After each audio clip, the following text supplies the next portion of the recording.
Hola a todos, mi nombre es María Fernanda Leoni, soy licenciada en enfermería y trabajo en el servicio de anestesia del Hospital Italiano de Buenos Aires. En esta oportunidad les voy a hablar sobre la instancia perioperatoria.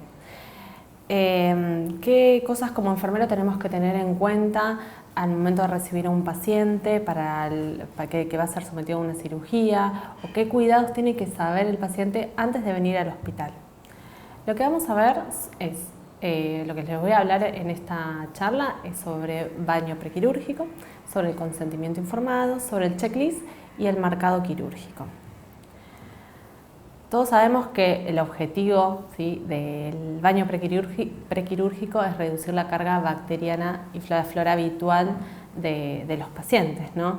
Entonces, si el paciente, tanto si es ambulatorio o si está internado y tenemos que realizarle una higiene en cama, tenemos que tener en cuenta ciertas cosas. La OMS no nos dice o no especifica bien, si bien habla del baño prequirúrgico, que es fundamental que el paciente se realice un baño prequirúrgico los días anteriores y fundamental el día de la cirugía, no dice qué método utilizar, o sea, qué producto utilizar, perdón.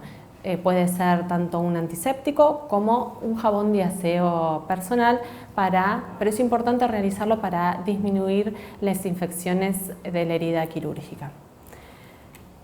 Si vamos a higienizar a un paciente en la cama, tenemos que tener en cuenta, si vamos a higienizar a un paciente en la cama, o si el paciente es ambulatorio y se tiene que higienizar y bañar en su propia casa, tenemos que tener en cuenta decirle que este baño sea meticuloso, se tome su tiempo de higienizarse, que la higiene sea cuidadosa en la cabeza, en la nariz, en los pliegues, en la zona genital. El secarse también, evitar que queden zonas húmedas. Fundamental que el día de la cirugía no se rasure la zona donde van a hacerle la incisión quirúrgica y que tampoco utilice cremas depilatorias. ¿Y esto por qué? Porque hay unas micro lesiones que producen las máquinas de afeitar que provoca que esto aumente las infecciones de la herida quirúrgica. Si quisiera utilizar una máquina eléctrica con cabezal, no habría problema, pero que no use o no utilizar máquinas de afeitar. Con respecto al ayuno, entendemos el ayuno como un tiempo donde el paciente no tiene que comer ni sólidos ni líquidos previos a la cirugía. Pero ¿es necesario un ayuno tan prolongado? A veces escuchamos que los pacientes han ayunado 8 o 10 horas. Los pacientes con ese tipo de ayuno los vamos a encontrar hipotensos, con irritabilidad porque están inconfortables, más si son pacientes pediátricos o gerontes, con alteraciones hidroelectrolíticas, hipoglucemia y alteraciones metabólicas. Ya nos está presentando el paciente cierta dificultad al inicio de la cirugía si tenemos un paciente en estas condiciones. Por eso, pensar si el ayuno prolongado es necesario. Sobre todo porque tenemos que entender que el ayuno no es solamente la ausencia o el vacío del estómago, sino también porque hay un aumento de la acidez de los jugos gástricos, que esto, al tener una broncoaspiración, el paciente puede lesionar la vía aérea. Entonces, vamos a tener en cuenta, cuando el paciente ingresa en el preoperatorio, en la sala preoperatoria, preguntarle cuánto fue el periodo de ayuno. Es importante que tenga un ayuno de 8 horas de sólidos, hasta 2 horas de líquidos claros. En los pacientes pediátricos, 4 horas de ayuno de leche materna, 6 horas de leche de fórmula o de vaca. Y en el caso de que el paciente tuviese alimentación enteral, el ayuno va a ser como en los sólidos, 8 horas, si esa zona está en el estómago, 4 horas si en la zona extraspilórica. Por supuesto, no va a ser necesario si el paciente que haga ayuno, si el paciente está con una sonda en el yeyuno o si está intubado, ¿sí? Porque la vía aérea ya está protegida. Con respecto al consentimiento informado, tenemos que tener en cuenta que el objetivo del consentimiento es garantizar el derecho del paciente a participar en la toma de decisiones durante su cuidado.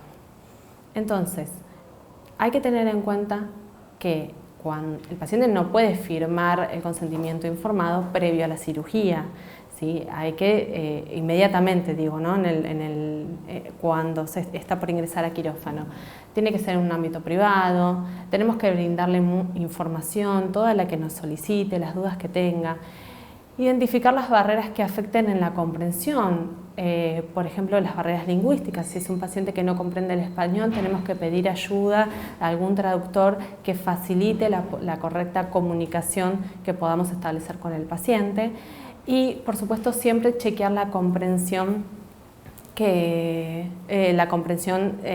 recibe el paciente, que tiene el paciente con respecto a este tema. Algo a tener en cuenta también: un paciente pediátrico se puede negar a recibir tratamiento porque existen los derechos del paciente, porque existen los derechos también del niño. Si un niño no quiere realizarse un procedimiento, tiene todo derecho de poder expresarlo, poder decirlo. Y en el caso de que haya una diferencia con la decisión de los padres, este caso se va a elevar al comité de ética, quien va a presentar su postura y a facilitar algún otro tipo de opinión con respecto a este caso. Ahora, hablando del checklist, dejo aquí, para quien esté interesado en leerlo, si bien data de hace 10 años, este estudio fue un estudio bisagra en lo que fue la seguridad de los pacientes quirúrgicos. En el 2004 la OMS crea una alianza mundial comprendida por varios representantes de diferentes países con el reto que propuso, que se titulaba Cirugía Segura Salva Vidas. Esta alianza mundial propone 4 áreas diferentes y bien definidas. La primera es la prevención de infecciones de la herida quirúrgica, establecer esto que les dije en un principio: el baño quirúrgico es importante, la antibiótico-terapia que tiene que recibir el paciente antes de la incisión quirúrgica, qué antibiótico debemos administrarlo de acuerdo a la cirugía que se le va a realizar. En cuanto a la seguridad anestésica, se estableció que es importante que el paciente tenga una entrevista con un anestesiólogo, que el anestesiólogo pueda determinar diferentes factores que puedan alterar la seguridad de la anestesia propiamente dicha el día de la cirugía, como ser, por ejemplo, la evaluación de la vía aérea y anticiparnos a una vía aérea dificultosa o algún tipo de alergia o algún riesgo de hemorragia, etc. Cuando hablamos de seguridad de los equipos, habla particularmente de no solo de que los equipos que utilicemos en las cirugías tengan un mantenimiento y una revisión por gente especializada, sino también cuando hablamos de nuestro entorno de la comunicación, cuando hacemos la pausa en lo que se refiere al checklist, y cuando hace referencia a la medición de los servicios quirúrgicos, que todo esté documentado. Estas 4 áreas, el objetivo va a ser mejorar la seguridad de la cirugía y reducir los eventos que son evitables. Entonces, ¿qué esperamos lograr cuando usamos el checklist? Que el paciente sea el correcto, ¿sí? Por eso se estableció en el hospital, por ejemplo, recabar 2 datos del paciente: nombre, apellido y fecha de nacimiento. El sitio que sea correcto.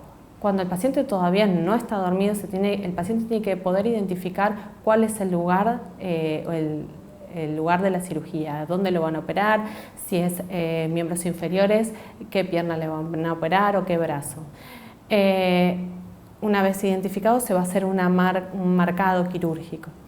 Luego de la cirugía, antes de que finalice el procedimiento y que se cierre la herida quirúrgica, el conteo de gasas, que exista también la comunicación, ¿sí?, entre los profesionales y, como dije anteriormente, un sistema de vigilancia, poder todo esto documentarlo. Esto esperamos lograr al poder utilizar el checklist. El checklist tiene 3 fases. La primera es la entrada, ¿sí?, previo a la inducción anestésica. La segunda va a ser la pausa, previo a la incisión de la herida quirúrgica, ya cuando el paciente está dormido, está anestesiado y el equipo quirúrgico ya está todo presente en la sala de operaciones. La tercera fase va a ser la de salida, anterior a la finalización del procedimiento, es decir, antes de que cierre la herida quirúrgica.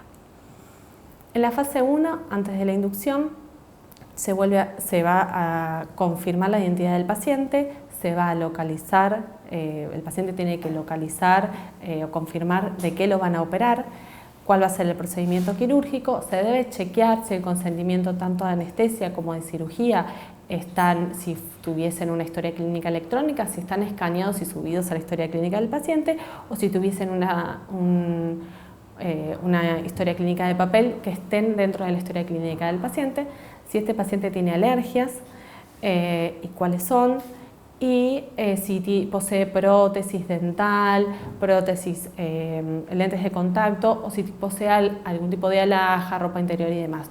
Por supuesto, esto hay que retirárselo antes de que entre a la sala de operaciones. La fase 2, que va a ser previo a que comience la cirugía, es la pausa. Antes de la incisión de la herida quirúrgica, la instrumentadora va a volver a preguntar al equipo quirúrgico, tanto al anestesiólogo como al cirujano, nombre y apellido del paciente, de qué lo van a operar, si hay algún reparo anatómico que hay que tener en cuenta, si es alérgico a alguna medicación, si la vía aérea fue dificultosa, si se necesita transfundir o tener en cuenta el hecho de transfundir hemoderivados, y si se le ha administrado el antibiótico antes de la incisión. Esto la instrumentadora, el circulante, debe registrarlo inmediatamente en la historia clínica. Y la tercera fase, que es la de salida, antes de finalizar el procedimiento, se va a realizar el conteo de gasas, el recuento del instrumental y de las agujas que se han utilizado para observar si en forma inadvertida no quedó algo en cavidad. Se debe etiquetar la muestra en el caso de que se haya tomado muestra para anatomía patológica, y si algún equipo de los que se utilizó necesita revisión. Bueno, cuando hablamos del marcado quirúrgico, del marcado de sitio quirúrgico, es importante, como dije en su momento, que el paciente esté despierto, que participe de esta instancia, que se realice con marcador indeleble. Lo tiene que realizar el cirujano, tiene que realizar una firma abreviada o sus iniciales en el lugar donde va a operar.